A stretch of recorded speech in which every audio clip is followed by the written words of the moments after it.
បាទសួស្តីអ្នកទាំងអស់គ្នាបាទថ្ងៃនេះយើងមកជួបជាមួយលោកប៊ុនផេតបាទដែលលោកជាជាងជំនាញនៅក្នុងហាងកង់សុខភាពល្អហើយក៏ជាហាងកង់មួយដែលមានសេវាកម្មជួសជុលកង់ហើយនឹងជួលកង់បាទធំជាងគេនៅភ្នំពេញផងដែរបាទអញ្ចឹងយើងទៅជួបជាមួយគាត់ផ្ទាល់តែម្ដងបាទសួស្តីលោកប៊ុនផេតបាទស្ដីលោកសុខសប្បាយណាសុខសប្បាយបាទមកមានញឹកទេថ្ងៃនេះ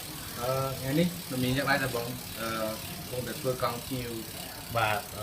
ធ្វើថាកង់បាទហើយមួយរយៈនេះតើការងារលោកមានការមានញឹកច្រើនទេបាទរវល់ច្រើនព្រោះ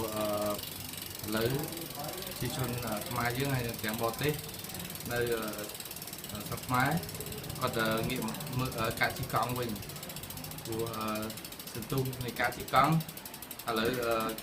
ច្រើនខ្លាំងនៅ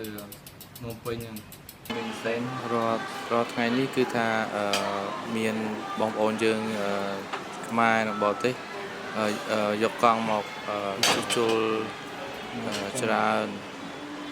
និយាយទៅវាមិនលំបាកទេសម្រាប់ការជួសជុលកង់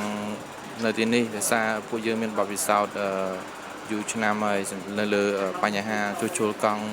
នេះបាទជាចុងក្រោយលោកមានពាក្យពេចន៍អីផ្ដាំផ្ញើទៅដល់អ្នក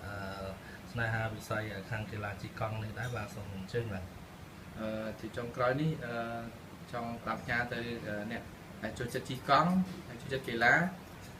បើសិនជាគាត់មានបញ្ហាជាមួយកង់គាត់ផ្ទាល់ចង់ជួសជុលអីអាចយកមកហាងកង់សុខភាពល្អបានឬជួយខ្ញុំផ្ទាល់តែកង់របស់លោកខុសអីដែរគឺខ្ញុំនឹងជួសជុលហើយសម្រាប់បើសិនជាមានគ្រួសារឬក៏មិត្តភក្តិណាក៏ចង់ជិះកង់អីគឺពួកយើងមានកង់ជួលជួសជុល